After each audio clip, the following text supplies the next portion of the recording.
Protected by British company.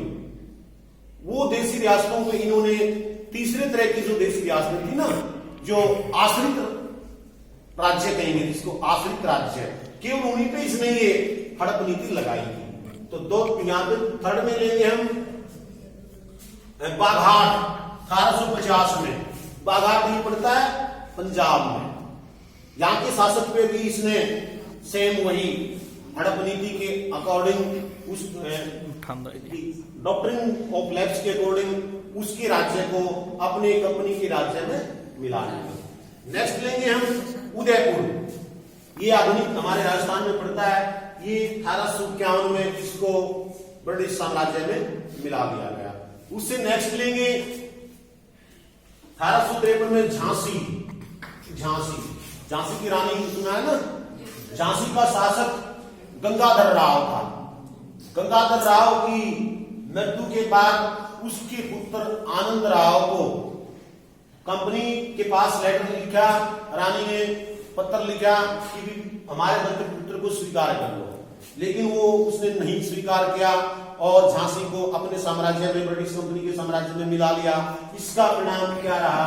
Jhansi की रानी उसके विरुद्ध आगे ब्रिटिश कंपनी के विरुद्ध योजनाएं बनाने लगी। आगे चल के 1857 की क्रांति में झांसी की रानी ने महत्वपूर्ण भूमिका निभाई। नेक्स्ट लेंगे हम नागपुर। नागपुर भौगोलिक, ये भी हमारे आधुनिक महाराष्ट्र में पड़ता है। ये हमारे आधुनिक उत्तर प्रदेश में पड़ता है। उत्तर प्रदेश और मध्य प्रदेश की बाउंड्री पे पड़ता है। नेक्स्ट लेंगे हम नागपुर।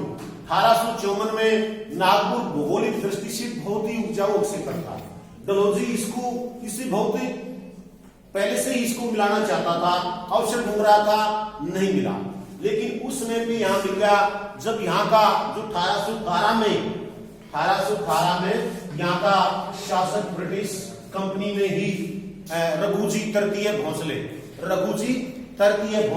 उसको अपॉइंट किया था इन्होंने 1818 में। 1854 में उसकी मृत्यु हो जाती है। उसने मृत्यु सैया पे अपनी रानी से कहा, उसकी कोई संतान नहीं थी, कि भी आप किसी भी रिलेटिव को आप अडॉप्ट कर ले, गोद ले ले।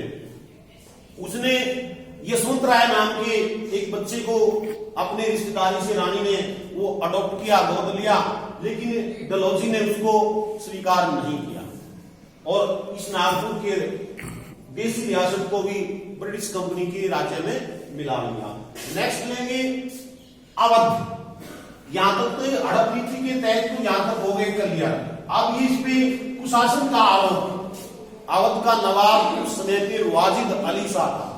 वाजिद अली शाह को इसने पत्र लिखा डलहौजी ने कि भी आपने अवध की जनता आपका खिलाफ मेरे पास शिकायतें दे रही है, आपके ऊपर कुशासन का आरोप लगाया जाता है और कुशासन के आरोप से आपकी इस नेटिव स्टेट को, देशी रियासत को हम कंपनी में मिला रहे हैं। तो उसने जबरदस्ती अवध को भी अपने साम्राज्य में मिला दिया। अब हम निष्कर्ष पे आ रहे हैं, कंक्लूजन। निष्कर्ष क्या रहा?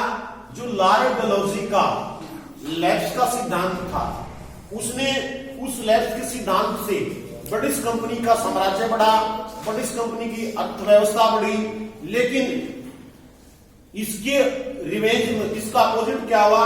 साइड इफेक्ट क्या हुआ? देशी राजाओं का को जो रियासतें थी, वो साम्राज्य था, वो सिकुड़ती चली गई। ब्रिटिश कंपनी का साम्राज्य बढ़ता चला गया।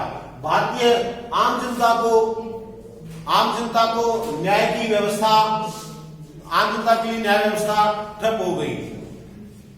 इसी परिणाम स्वरूप निष्कर्ष रूप में हम क्या कहेंगे कि लॉर्ड डलहौजी की जो लैप्स की नीति थी, साम्राज्यवादी जो नीति थी, उसका परिणाम आगे चल के 1857 की क्रांति का प्रमुख कारण बना।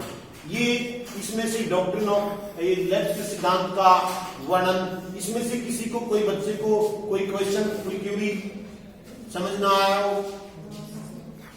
क्लियर? Yes sir. फिर कहीं से कोई पूछना है? No sir. थैंक्स।